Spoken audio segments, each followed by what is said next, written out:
It's no secret that the Quran and I have had our differences in the past.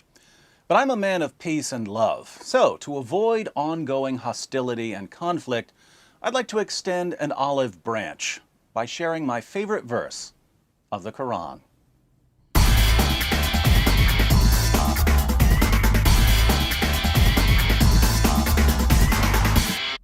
You might think that my favorite Quran verse is the verse I quote most frequently, Surah 9, verse 29, where Allah commands Muslims to violently subjugate Jews and Christians.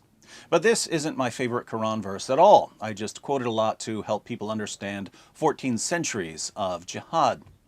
Since Surah 9, verse 29 isn't my favorite Quran verse, you might think that I'm referring to one of the amusing verses I often use to refute common Muslim arguments. For instance, when Muslims claim that the Quran contains scientific miracles, I like to point out that the Quran says that Dhul Qarnayn traveled so far west he found the place where the sun sets, and that the sun sets in a muddy pool, and that stars are missiles that Allah uses to shoot demons to keep them from sneaking into paradise and listening to his secret plans, and that semen is formed between the backbone and the ribs. As helpful as these verses are, however, they're not my favorite. My favorite verse of the Quran is found in Surah 33, Surat Al-Ahzab, one of the most freakishly disturbing chapters of the Quran, and that's saying something. What's amazing about Surah 33 is that, as nauseating as it is, we only have about a third of what it originally said. What we have today is what was left after Muhammad's wives and others sanitized it by removing some of the most abominable and sickening parts. Muslim sources show that more than 100 verses of Surah 33 are now missing. In Abu Ubaid's Kitab Fada'il al-Quran, Aisha declares, Surat al-Ahzab, Surah 33, used to be recited in the time of the Prophet with 200 verses, but when Uthman wrote out the codices, he was unable to procure more of it than there is in it today.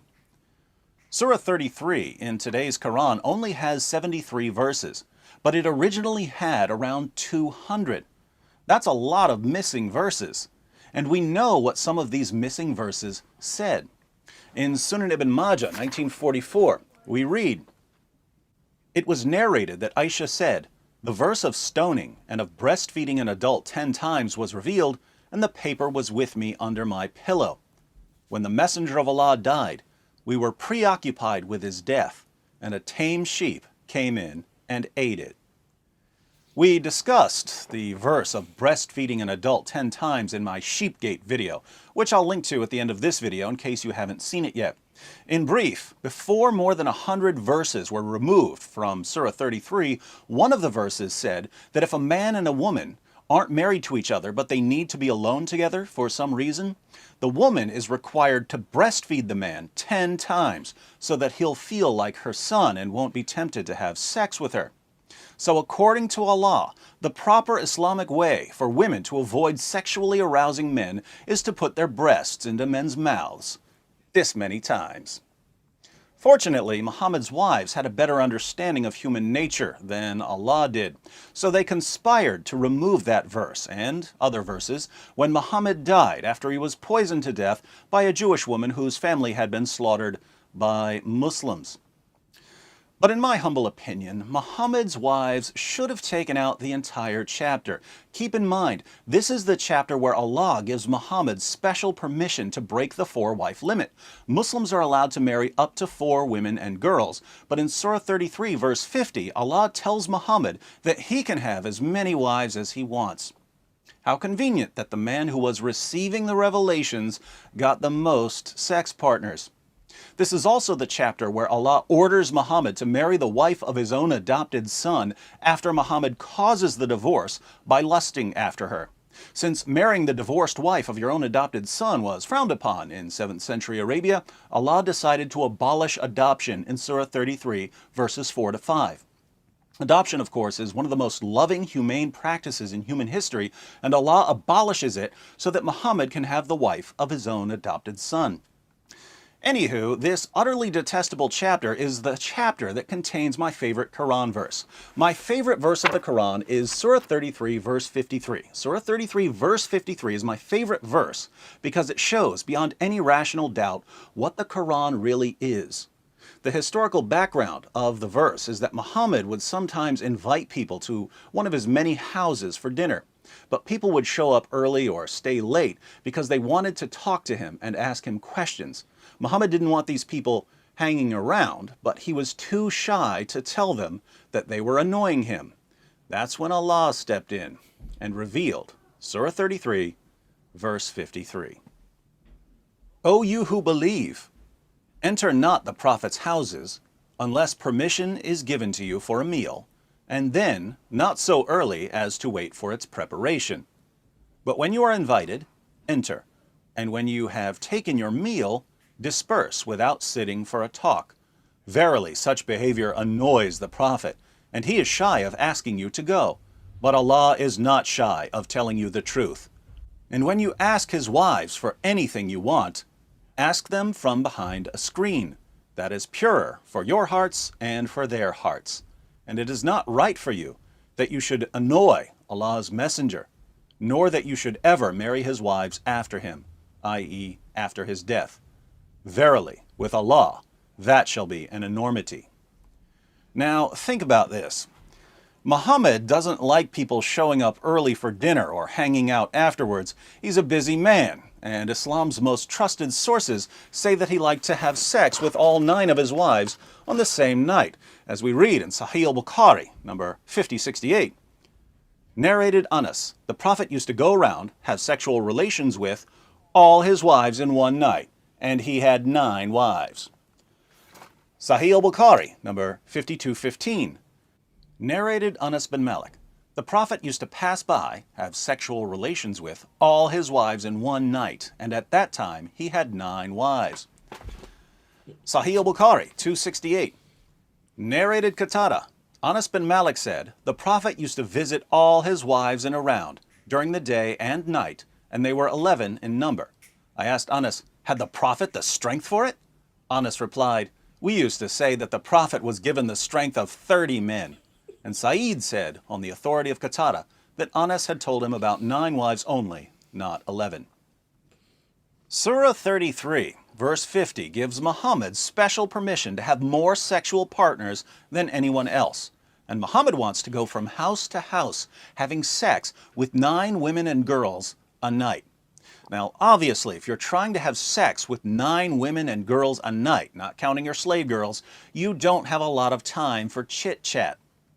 But Muhammad's followers want to talk to him, even if it interferes with his sexy time.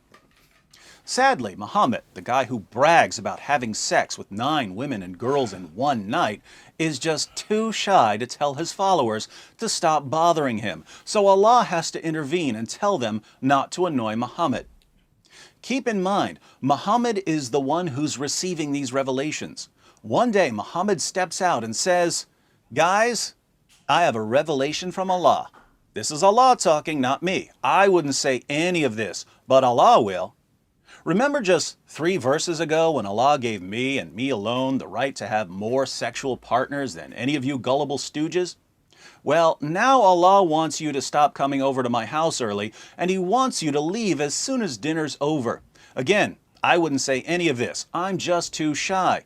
But Allah's not shy. He wants all of you to stop annoying me, stop talking me to death, stop asking me questions when I've got better things to do than spend my evenings with people who are too stupid to see what's going on here. How can Muhammad make it any clearer what Allah really is in Islam? Allah is Muhammad's sock puppet, whose primary goal is to give Muhammad everything he wants. Why is Allah so obsessed with giving Muhammad, the puppet master, whatever he wants? Because Allah's a sock puppet, and that's what sock puppets do. You Muslims bow down 5 times per day to Muhammad's sock puppet. And when we ask how you can possibly believe that this is the true religion, you say ridiculous things like, oh, the Quran's been perfectly preserved, and the Quran's filled with scientific miracles. Why do you say these things? Is it because you've studied the Quran and its history? Of course not. If you took the time to study, you'd know better. You believe that the Quran has been perfectly preserved and that the Quran contains scientific miracles because your leaders, your imams and sheikhs, the puppeteers, keep the puppet show going for you. But instead of getting mad at them for deceiving you, you get mad at me for telling you that you're being used and manipulated. Now, I'm sick of being the bad guy all the time, so I'm not going to tell you that you need to grow up and learn to study for yourself instead of mindlessly believing what your lying leaders tell you. I wouldn't say that to you because I want to be nice. But I'm happy to inform you that I recently received a revelation from Allah. And Allah isn't nice. He tells you what you need to hear, even if it hurts. Grow up and learn to study for yourself instead of mindlessly believing what your lying leaders tell you. Listen to the super genius David Wood, or you're doomed. And be sure to watch this video about Muhammad's wives conspiring to remove parts of the Quran. Pretty creepy reducing Allah to a mere sock puppet, don't you think? But Surah 33, verse 21 of the Quran says that Muhammad is the pattern of conduct for mankind. So if Muhammad treated Allah like his personal sock puppet, and Muhammad is the pattern of conduct for mankind, the only way we can avoid treating Allah like this is to reject Islam. I have nothing to say, guys. David Wood said it all. Follow for more. Subscribe. Believe.